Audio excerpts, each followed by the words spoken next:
Jim Prues, and welcome to this edition of the World 5.0 Weekly Update. My top story, the Jim Prues for Congress website is up. You can see it at jimprues.org, and it's kind of fun. The site contains the World 5.0 platform, our way out of all this mess, and my take on some of the biggest issues of our day. It also has a blip about me and why I'm running for Congress. And it has this handy-dandy 1st District map, which along with showing local folks which district they're in, provides an excellent example of gerrymandering. Check out that little moneyed appendage called Indian Hill that strangely remains in the 1st District while Mount Healthy is now in the 2nd. Must be that Republican mantra, citizens first.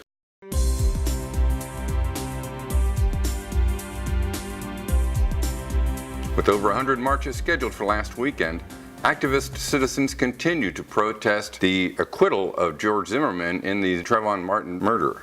In New York, celebs Beyonce and Jay-Z joined Reverend Al Sharpton in making their feelings known.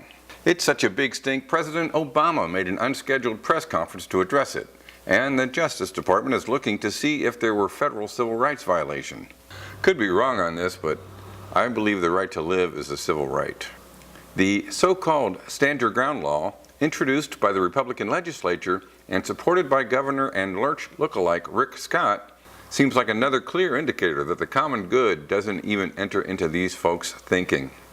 What a tragedy.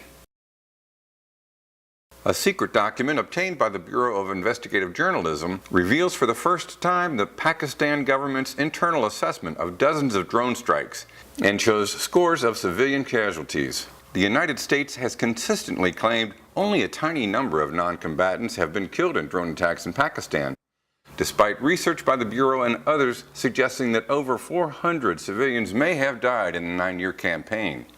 Of the 746 people listed as killed in the drone strikes outlined in the document, at least 147 of the dead are clearly stated to be civilian victims. 94 of them are said to be children.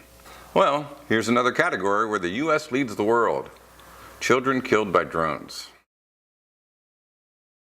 The city of Detroit declared bankruptcy last week, the largest city in the country ever to do so. As we know, Detroit has struggled for decades with job losses, corrupt politics, and changing demographics. This once proud city has lost 2/3 of its population since the 1950s. So what's the effect of this bankruptcy? Oh, the usual. More austerity, city workers' pensions slashed, social services slashed. And where's the governor of Michigan, Rick Snyder, in this time of crisis?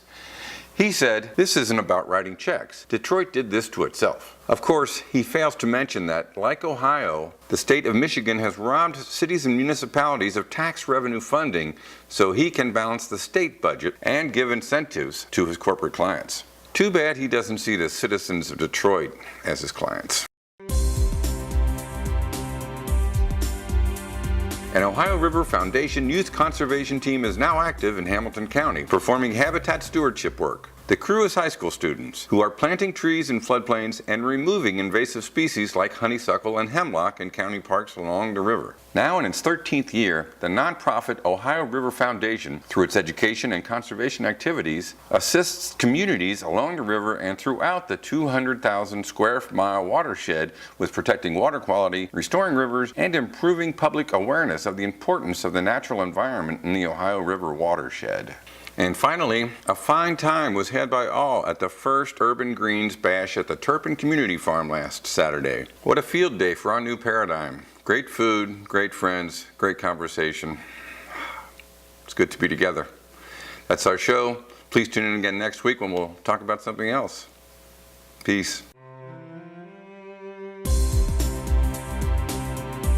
Dope.